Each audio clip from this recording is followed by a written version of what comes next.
Consommes-tu trop d'alcool? Est-ce que ton petit verre de vin t'aide à décompresser un peu trop souvent dans ta routine?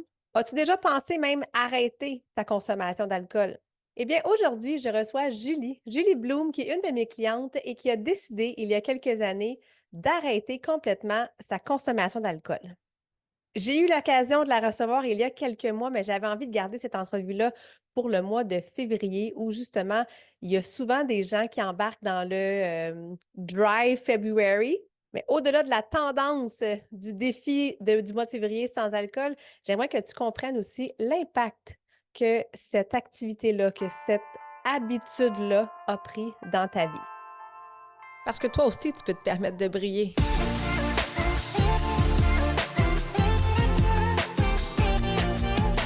Si tu es une femme occupée qui cherche à te remettre en forme, à retrouver la motivation ou si tu souhaites garder tes bonnes habitudes longtemps et vivre pleinement, Shine avec ME sera le podcast pour répondre à tes besoins. Avec mon podcast, je souhaite te transmettre ma passion pour l'entraînement avec mon style de vie et j'ai envie de t'inspirer à prendre soin de ton mind, body and soul chaque jour pour shiner comme jamais.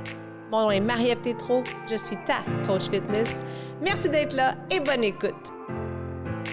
Salut à toi, belle femme occupée et en santé. J'espère que tu brilles aujourd'hui. J'ai la chance d'être avec une super invitée, Julie Bloom. Salut Julie! Salut, salut! Tellement heureuse de te retrouver ici sur le podcast. Alors, Julie, tu es une coach exécutive et dans ta pratique privée, tu accompagnes des femmes qui vivent différents enjeux dans différentes sphères de leur vie qui sont souvent simultanés. Alors, tu sais, que ce soit dans leur travail, leur relation, leur santé ou même leur dépendance. Et tu aides vraiment ces femmes-là à former une nouvelle vision puis à créer réellement une vie à laquelle elles aspirent. Alors, tu es une formatrice organisationnelle, conférencière et chroniqueuse radio en santé mentale, bien-être et en dépendance.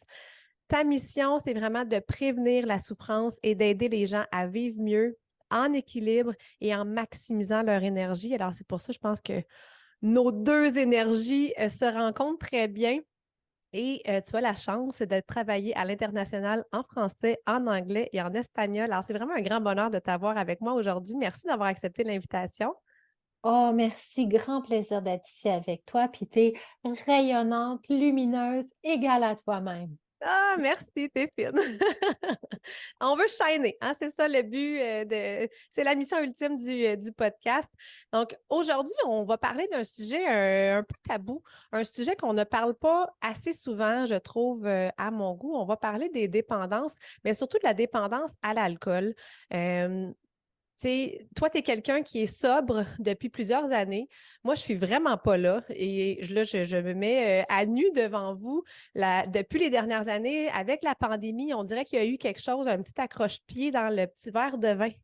Hein, le petit verre de vin le soir, le petit verre de vin qui devient, un deuxième verre de vin, le deuxième verre de vin qui devient parfois une bouteille complète.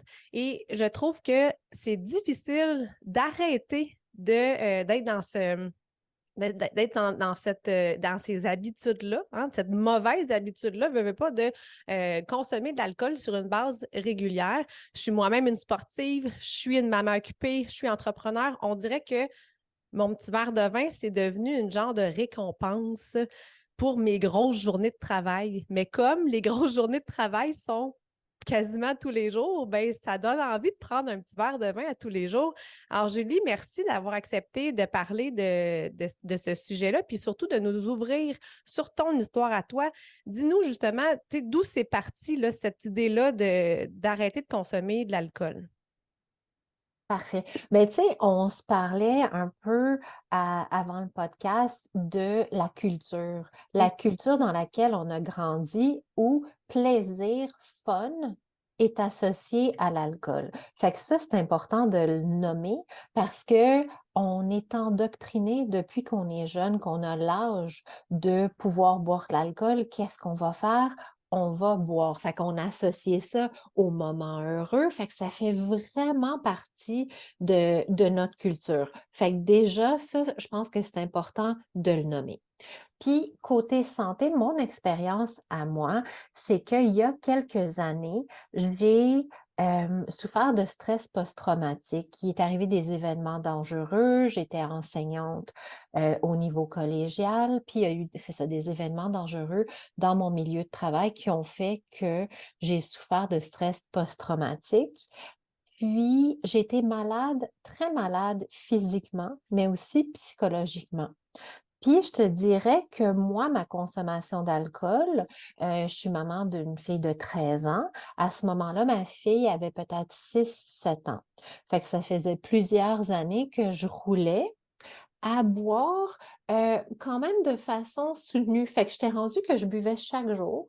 Puis je buvais comme toi, là, ça ressemblait à un verre qui notre intention est toujours un verre, Oui, qui en c'est ça. devenait 2, parfois 3. Puis ce que ça avait comme répercussion, hem, pour moi, c'est que ça me mettait comme un petit nuage noir. Fait que côté humeur, ça m'affectait.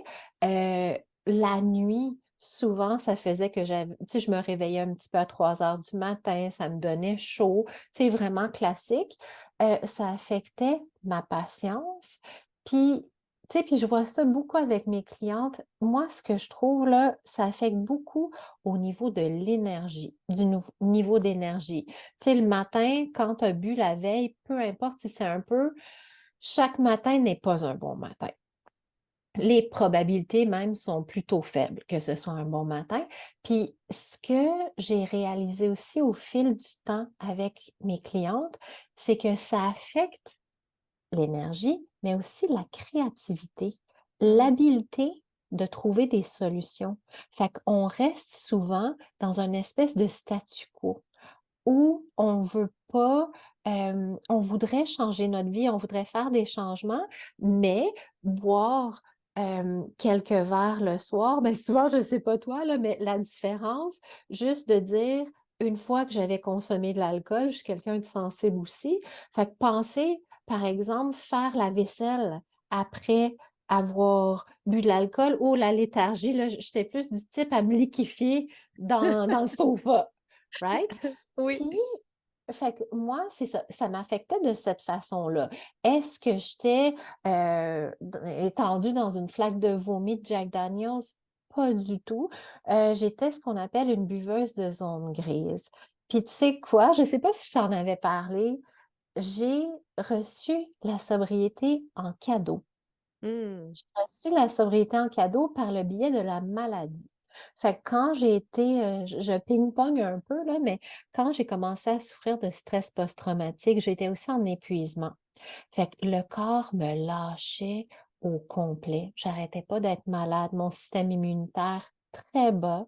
Je me suis cassé des os, mais ce qu'il y a eu de plus grand, c'est que j'ai commencé à souffrir de vertiges sévères. Puis ça, côté santé, tu sais, des BFF, là, des meilleurs amis, stress, fatigue, vertige, c'est associé. Je sais Mmh. maintenant aussi que les vertiges, il y a une corrélation aussi avec la préménopause, mais fait qu'avec les vertiges, je pouvais plus boire d'alcool parce que déjà j'étais tellement étourdie, fait que même la caféine, le sucre, ça fonctionnait pas. Fait que j'ai dû arrêter de boire. Puis j'ai fait le choix de jamais recommencer. Je me souviens la première année, je considérais, heu, recommencer, puis même je me souviens d'être, à la maison d'une amie, un 22 décembre pour notre fête annuelle de Noël, puis j'avais presque flanché pour une coupe de champagne. Puis ça, je pense que, tu sais, on en reparlera tantôt, dire non, c'est pas facile. De Mmh. se sentir un peu marginal, c'est pas facile non plus. Mais je te dirais qu'au fur et à mesure, une fois que j'ai arrêté, les bienfaits se sont fait sentir quand même rapidement. Puis juste pour vous donner un ordre d'idée, là, habituellement, les personnes qui sont des buveurs soutenus, ben 2 statistiques que je te partage.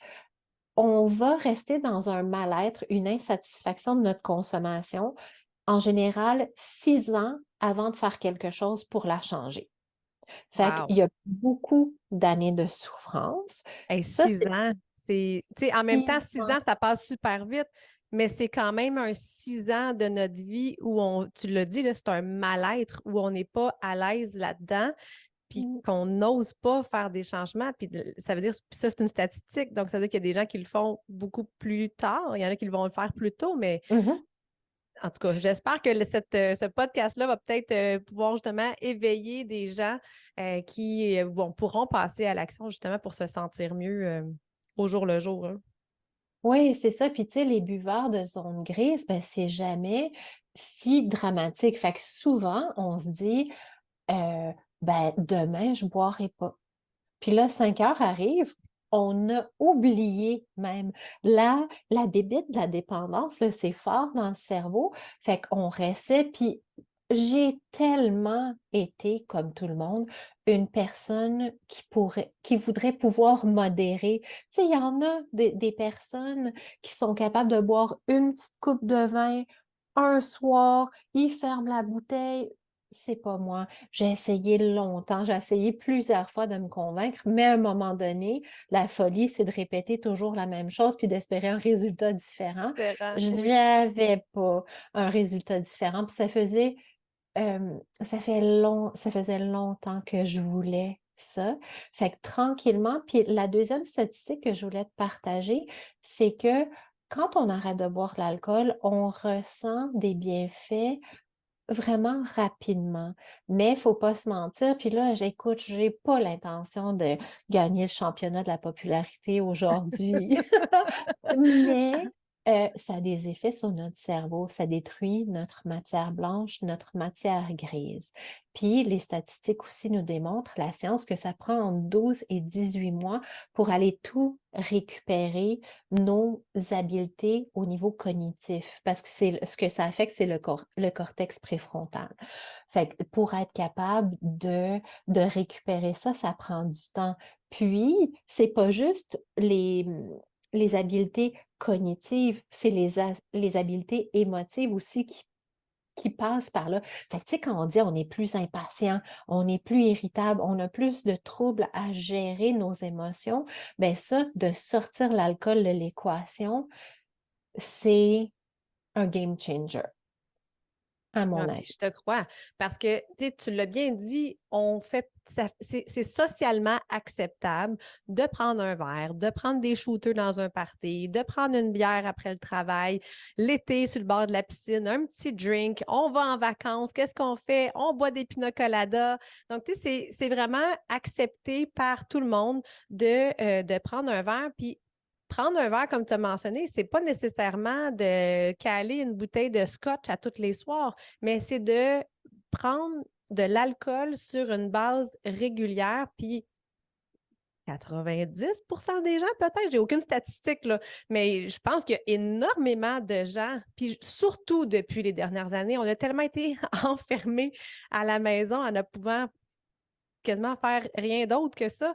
Donc, je pense que ça nous a peut-être mis justement des mauvaises habitudes qu'on a commencé à répéter dans le temps de la pandémie. Et là, comme tu l'as dit, c'est difficile de s'en départir. Puis, tu as parlé justement des parties, apprendre à dire non. C'est pas facile, là. Donc, j'aimerais ça que tu nous donnes des trucs. Toi, comment ça s'est passé? Parce que là, comme n'importe quoi, je pense que c'est un muscle, hein, qui, plus tu le fais, plus ça devient facile. Mais comment te passer justement de la fille qui commence à dire non à l'alcool à aujourd'hui où tu te sens bien en confiance dans ta vie, là?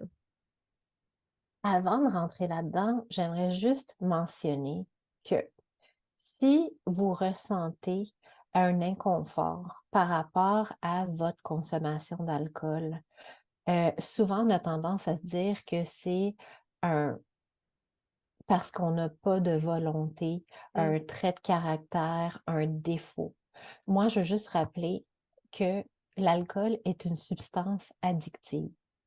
Tout comme la cocaïne, c'est une drogue qu'on prend de forme liquide. Fait que de dire, de s'en vouloir si on a comme dans mon cas, le chardonnay un peu lousse, c'est normal, c'est la nature, c'est sa job. On ne demandait pas à une personne qui fumait des cigarettes pourquoi. elle fumait des cigarettes parce que c'était la nicotine, on sait aujourd'hui que c'est addictif. Fait que tout le parcours, puis tu me disais combien de personnes boivent maintenant, de moins en moins, hein? On voit beaucoup de célébrités qui font leur coming Oui, out, oui. puis choisissent une vie, sans alcool. Fait qu'au début, pour en revenir à ta question, moi, à quoi ça ressemblait? Ben, j'ai vécu pendant pas mal 1 an et demi dans le coin de mon sectionnel parce que j'étais tellement malade. Fait qu'au niveau de la socialisation, au début, ça n'a pas été si C'est pas un difficile. enjeu. Non, parce que c'était limité. Par contre, quand j'ai commencé à sortir, l'impression qu'on a là, c'est comme si on est sur une scène là, puis on a un spotlight sur nous, que tout le monde le voit, tout Ouais. le monde va nous poser des questions, puis C'est qu'on comme: est «Hein? vraiment Tu prends pas d'alcool? étrange. T'es-tu enceinte?» Ça, c'est la Oui, question oui. typique, Ou hein? t'as-tu un problème? Puis là, ça creuse. Puis au début, quand on est plus ou moins à l'aise, ben, c'est plus difficile d'en parler. Fait que c'est pour ça que, on suggère souvent d'avoir des phrases toutes faites, pré-préparées, parce que les personnes, par malaise de leur propre consommation, Mmh. souvent: «Tu bois pas?» Non, je bois pas d'alcool. Là, ils vont rentrer dans un déferlement de raisons pourquoi ils boivent, quand est-ce qu'ils boivent, puis c'est comme ça rend presque mal à l'aise. C'est comme: «Tu pas besoin de te justifier à moi. Moi, je bois pas, toi, tu fais ce que tu veux». Fait que ça, c'est franchement cocasse. Fait que d'être capable de dire: «Non, je bois pas». Puis tu sais, c'est comme demander à quelqu'un: «Quand est-ce que tu vas avoir des enfants?» Il y a Mmh. plein de problématiques connexes, sous-jacentes. Le trouble de dépendance à l'alcool, c'est un trouble de santé mentale, comme bien d'autres. Fait que qu'est-ce qui est connexe à ça? Tu sais, maintenant, on fait des liens beaucoup, par exemple, avec les traumas d'enfance, avec le TDAH, avoir envie de boire pour s'engourdir, pour ralentir les choses. Au niveau, pour l'anxiété aussi, souvent, la consommation d'alcool, c'est très aidant. C'est Mmh. très aidant jusqu'à ce que ce le soit plus. Exact, oui.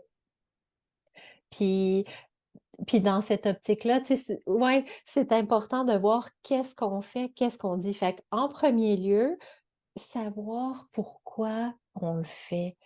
Tu sais, dire, je suis pas la meilleure version de moi-même. Je me sens fatiguée. Je sens que ça m'éteint. Ça affecte ma santé mentale ou ma joie, ma productivité. Fait que de pratiquer peut-être au début avec des personnes de notre entourage avec qui on se sent bien, on se sent en confiance, qui vont pas nécessairement nous challenger. Parce que oui, ça m'est arrivé par des personnes qui travaillaient dans des bars, par des personnes qui sont proches de moi. Ça dérange, ben voyons donc, Mmh. même pas un petit blanc, Ben oui, ah c'est ouais, ça, ah ouais, hein, puis come des on, là, gens qui juste te un verre, hein. fatiguent.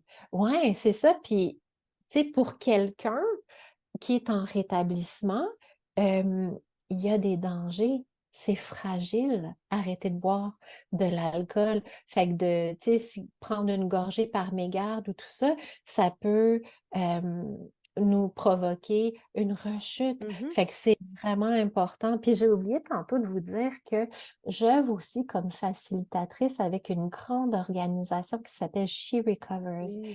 400 000 femmes en rétablissement à travers le monde.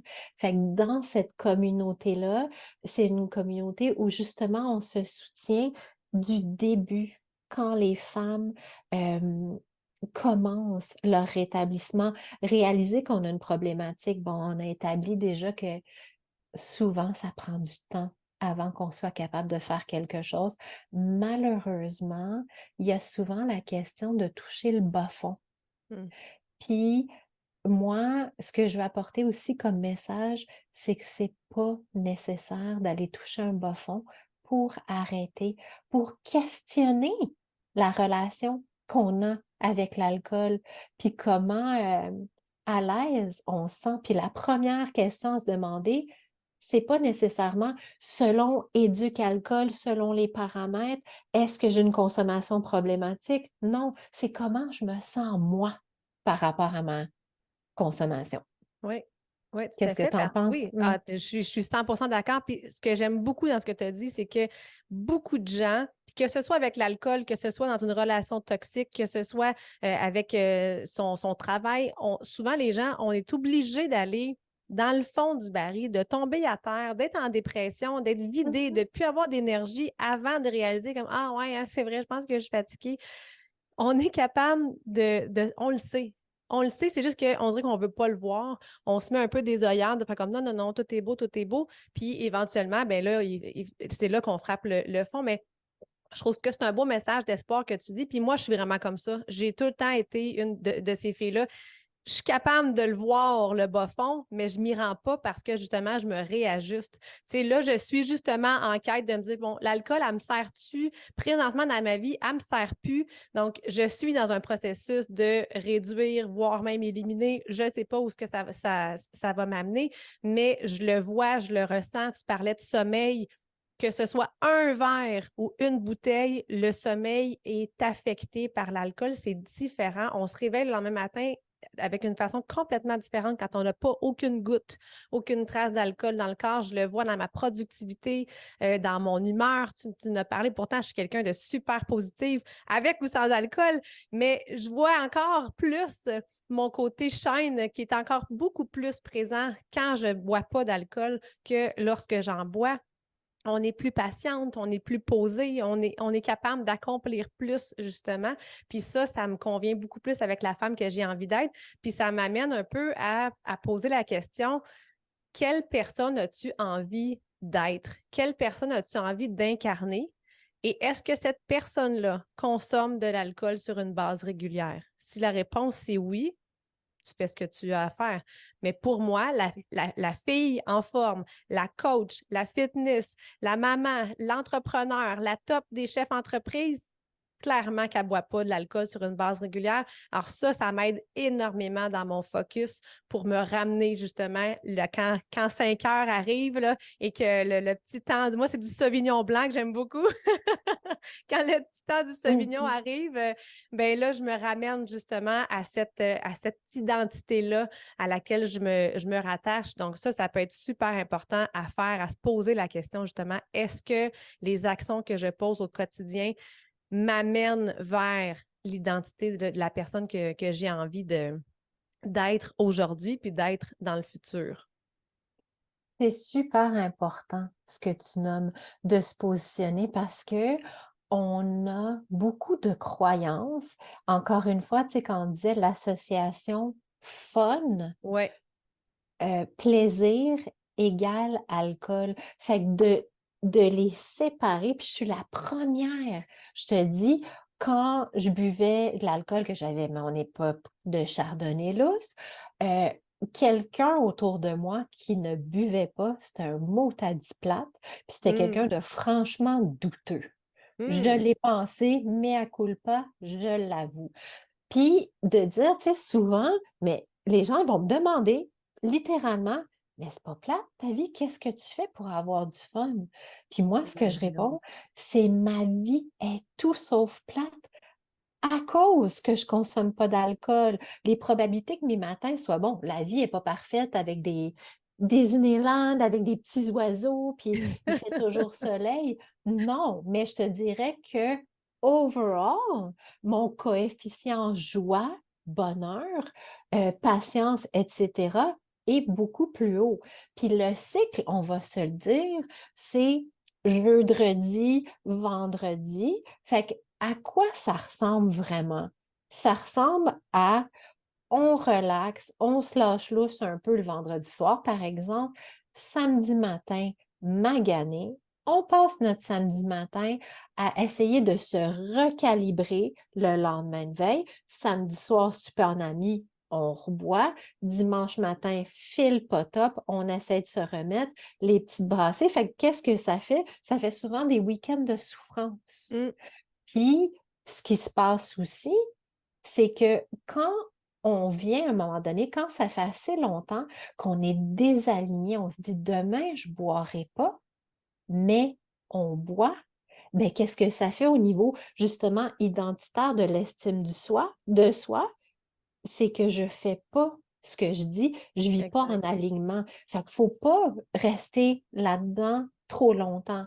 Comme je disais tantôt, tu sais, il faut se pardonner parce que c'est une substance addictive, mais il faut se faire des petits meetings avec soi puis dire pourquoi. Parce que c'est souvent dans des situations, tu sais, comme on nommait tantôt, les clientes que j'accompagne, souvent c'est un snapshot, un Polaroid de la vie où, en milieu de vie, on appelle ça le messy middle, où la vie devient difficile, Ouais. où on est parent de jeunes enfants, c'est exigeant.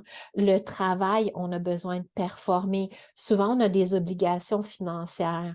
On se rend compte que notre travail nous satisfait peut-être pas.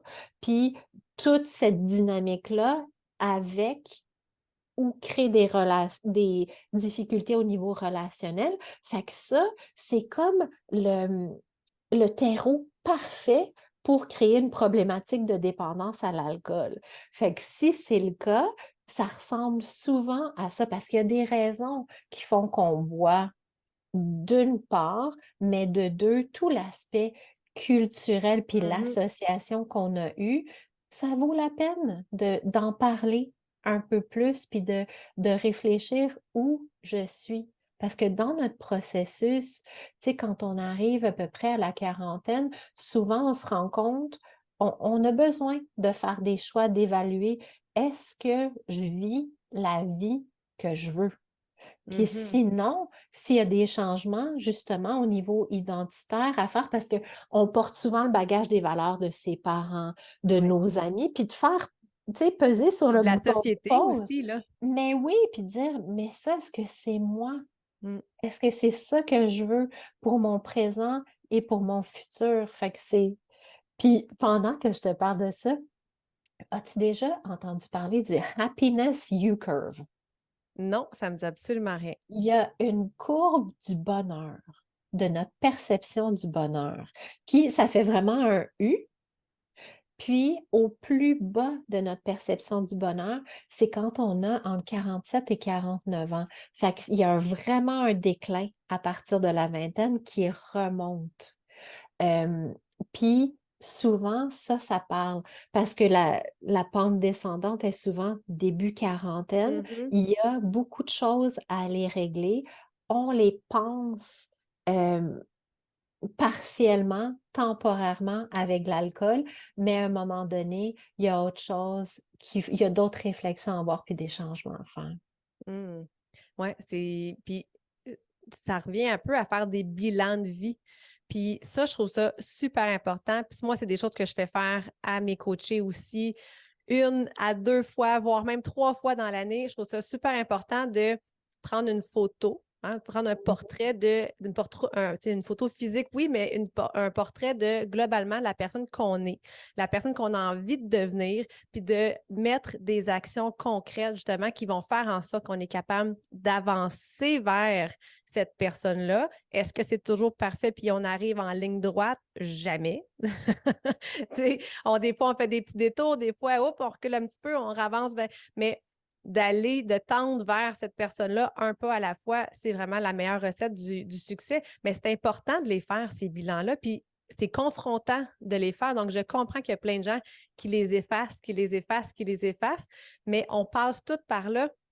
Puis Mmh. ça finit toujours, tout ce qu'on efface, là, ça finit toujours par nous rattraper. Donc, vaut mieux y faire face rapidement. Des fois, ça fait mal, des fois, ça nous fait sortir de notre zone de confort, mais on sort toujours de ça grandi. On finit toujours par faire comme ah, mais tu sais, c'était pas si pire que ça. Tu sais, moi, j'ai fait un gros coming out à l'âge de 28 ans où j'ai justement voulu euh, changer ma vie parce que tu sais, j'étais plus bien justement dans ma cage dorée. Et Mmh. on a fait des choix différents. Puis depuis, justement, je me sens tellement plus sur mon X. Ça me permet de pouvoir, moi, shiner davantage, de pouvoir maintenant aider des milliers de femmes à shiner davantage. Donc, le fait de m'être choisie, d'avoir eu cette réflexion-là il y a maintenant 10 ans, ben aujourd'hui, j'ai cheminé comme fois 1000.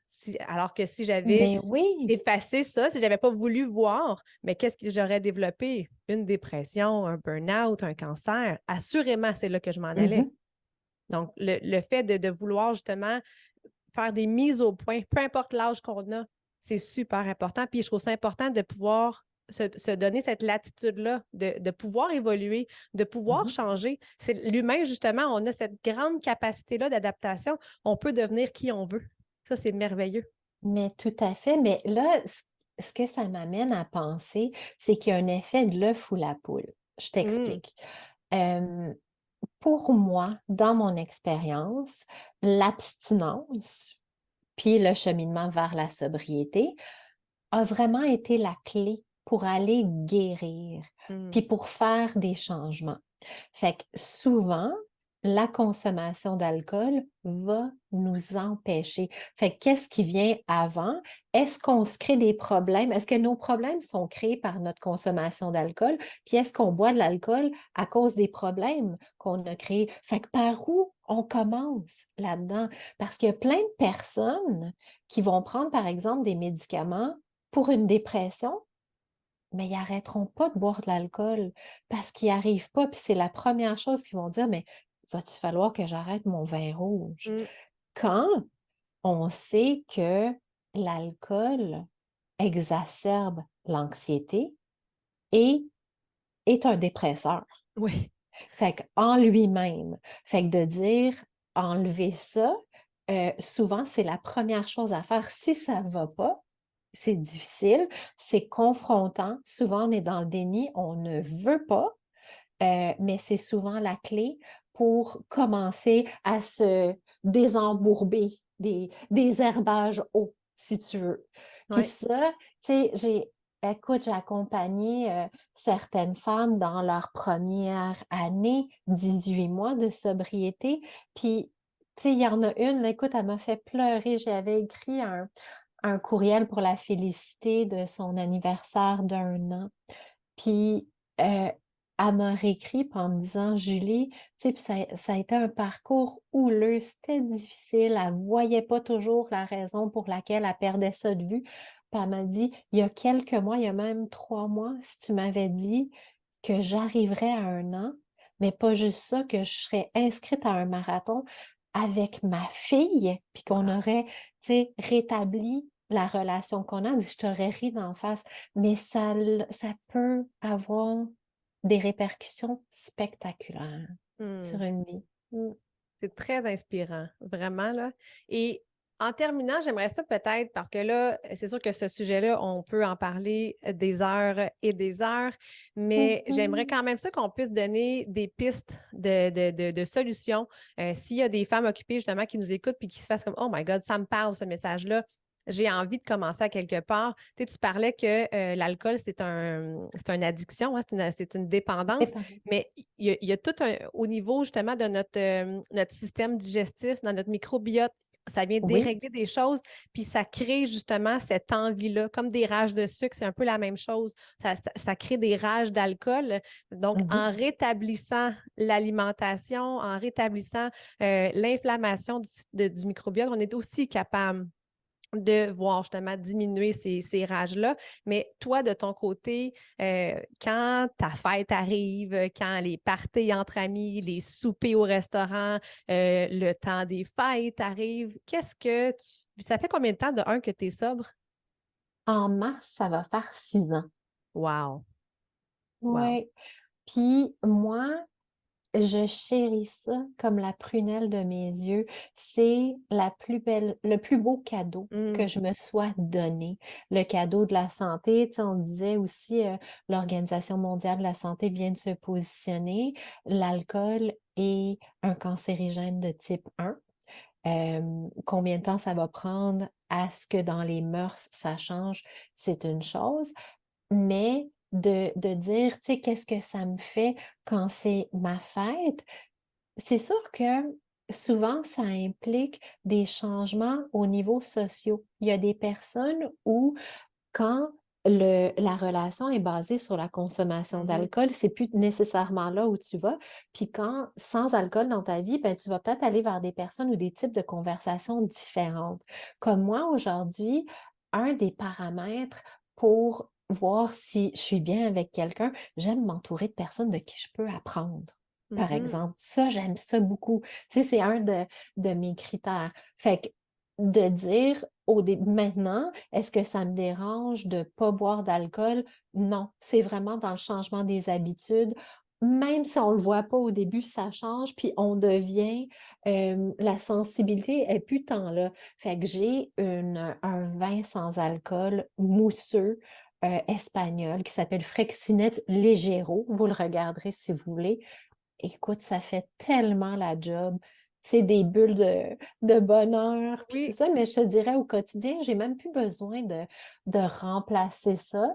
Puis avec le temps, c'est de se donner le temps pour l'apprivoiser, puis de s'entourer de personnes. Si vous êtes curieux, allez commencer à lire sur la dépendance à l'alcool, sur les effets sur le cerveau. Il y a des groupes aussi maintenant de plus en plus, la balado, podcast Grain d'espoir avec Marie-Pierre Morin, puis oui, Angelo Rubino. oui. Écoute, c'est du bonbon. Fait que d'aller écouter ça, puis si justement vous avez l'appel d'aller regarder un peu, moi, ce que je veux vous dire, c'est qu'aujourd'hui, il y a une panoplie de façons d'être accompagné, puis d'aller changer cette relation trouble-là. Fait que vous n'avez pas à le faire tout seul, il y a des groupes de soutien comme She Recovers. Fait que c'est de dire avec bienveillance, puis comme tu disais tantôt, j'ai beaucoup aimé un bilan, puis Mhm. être honnête avec soi. Est-ce que je suis Oui. bien là-dedans? Mhm. Ouais, de faire ce bilan-là. En tout cas, moi, je t'invite fortement à te poser cette question-là suite à l'écoute de ce podcast-là. Est-ce que tu es bien avec la relation que tu as présentement avec l'alcool? Si la réponse est oui, on n'est aucunement dans le jugement. Tu en fais ce que tu as envie et c'est parfait comme ça.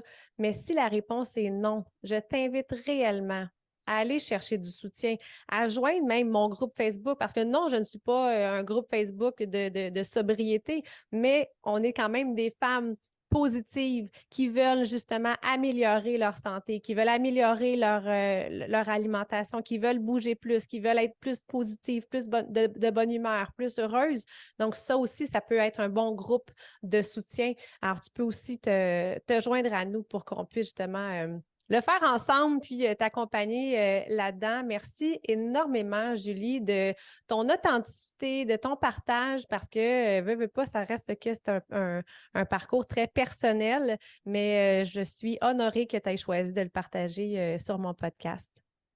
Avec grand plaisir. Puis si jamais il y a des questions, n'hésitez pas à m'écrire. Probablement, Marie-Ève, tu as partagé Oui. mes coordonnées. Puis si tu veux qu'on s'en reparle, tu sais, d'une thématique spécifique en lien avec la dépendance, ça va me faire plaisir. Bien, absolument. Je te réinviterai avec grand plaisir. Alors, merci à toi d'avoir été là et nous, on se retrouve sur un prochain podcast. Merci. Merci de prendre le temps d'être avec moi. J'espère que l'épisode t'a plu et si c'est le cas, je t'invite à la partager, mais surtout, abonne-toi pour ne rien manquer.